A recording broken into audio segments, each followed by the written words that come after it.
Aari my name is nobody 2 hours 18 minutes run time తో October 10th theatre release అయింది.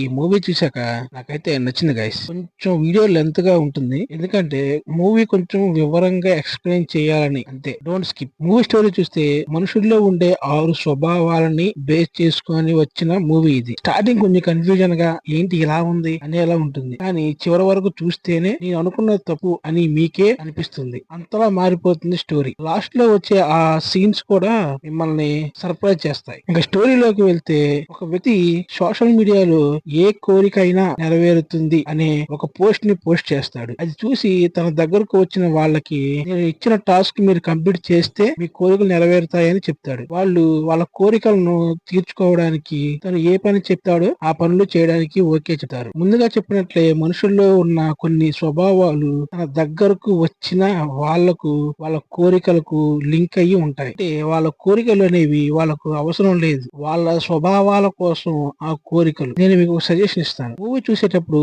వాళ్ళ character కాకుండా వాళ్ళ స్వభావాలను మైండ్ లో పెట్టుకొని చూడండి. అప్పుడే మూవీ మీకు బాగా అర్థమవుతుంది. మొదటిగా క్రోధం అంటే కోపం. ఈ స్వభావంతో శ్రీకాంత్ అయ్యంగార్ కనిపిస్తాడు. అంటే బంగారం నిధి కోసం పాకులాడే క్యారెక్టర్ లో కనిపిస్తాడు. రెండవది లోభం అంటే త్యాస, దురాశ. ఈ స్వభావంతో శుభలేఖ సుధాకర్ కనిపిస్తాడు. తిను వాళ్ళ బంధువుల ఆస్తి మొత్తం నాకే కావాలనే కోరికతో ఉంటాడు. అప్పటికి తనకి 70+ వయసు ఉంటుంది. మూడవది అనుబంధం. ఈ స్వభావంతో సురభి ప్రభావతి కనిపిస్తుంది. తనకి చనిపోయిన తన భర్త తిరిగి రావాలనే కోరిక. నాలుగవది మోహం, కామం. ఈ స్వభావంతో వైవా హర్ష కనిపిస్తాడు. తనకి సన్నీ లియోన్ తో ఒక నైట్ స్టే చేయాలని కోరిక. ఐదవది అసూయ. ఈ స్వభావంతో అనసూయ కనిపిస్తుంది. తను ఒక ఎయిర్ హోస్టర్ గా జాబ్ చేస్తుంది. అక్కడ తనకంటే అందంగా ఉన్న తన ఫ్రెండ్ కంటే అందంగా అవ్వాలని తన కోరిక. ఆరవది గర్వం, మదం, ఇగో. ఈ స్వభావాలతో సాయి కుమార్ కనిపిస్తాడు. తనకేమో ప్రపంచం మొత్తం ఆస్తులు ఉన్నా తన తర్వాత వాళ్ళ ఫ్యామిలీ ఇంకా కొడుకు ఎటువంటి లోటు లేకుండా ఉండాలి అనే కోరిక.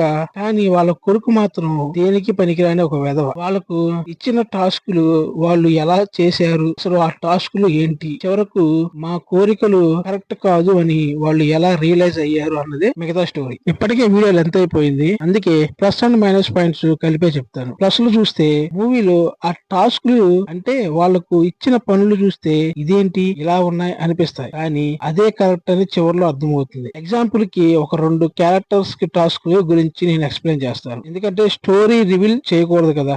అందుకే శుభలేఖ సుధాకర్ గారికి ఒక అమ్మాయిని రేప్ చేయమని టాస్క్ ఇస్తాడు. ఆ రేప్ చేస్తే నువ్వు అనుకున్న కోరిక తీరుతుందని చెప్తాడు. సురభి ప్రభావతి గారికి బాగా రద్దీగా ఉన్న ఏరియాలో అక్కడ నువ్వు బాంబు పెట్టమని టాస్క్ ఇస్తాడు. ఆ టాస్క్ నువ్వు కంప్లీట్ చేస్తే నీ భర్త నీకు తిరిగి వస్తాడని చెప్పి చెప్తాడు. ఆ బాంబు వల్ల 25 మంది చనిపోవాలి అని, వాళ్ళు ముక్కలు ముక్కలుగా అవ్వాలని టాస్క్ ఇస్తాడు. చూశారుగా ఎలా ఉన్నాయో టాస్క్లు. టాస్క్లు కంప్లీట్ చేసే ప్రాసెస్ లో వాళ్ళ యొక్క రియలైజేషన్ అనేది స్క్రీన్ పైన బాగా ప్రజెంట్ చేశాడు డైరెక్టర్.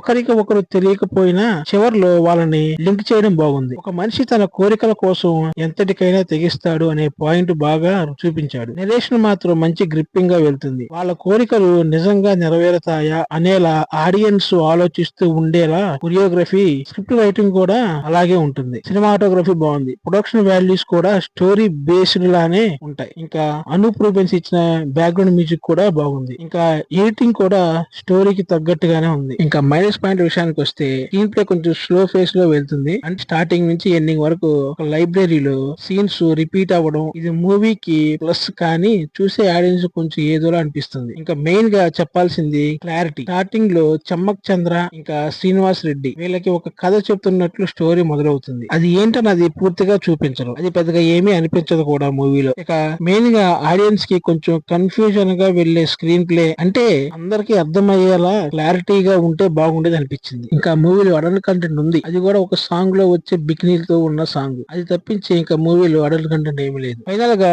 మూవీని స్టార్ట్ చేస్తే ఎండింగ్ వరకు ఆపకుండా చూడండి. సగం చూసి మళ్ళీ గ్యాప్ ఇచ్చి చూడకండి, అర్థం కాదు, ఇంకా చూడాలనిపించదు కూడా. ఈ మూవీకి నా రేటింగ్ 4.5/5. Thanks for watching. అలాగే సబ్స్క్రైబ్ చేసుకోవడం మర్చిపోకండి, నోటిఫికేషన్ ఆన్ చేసుకోండి.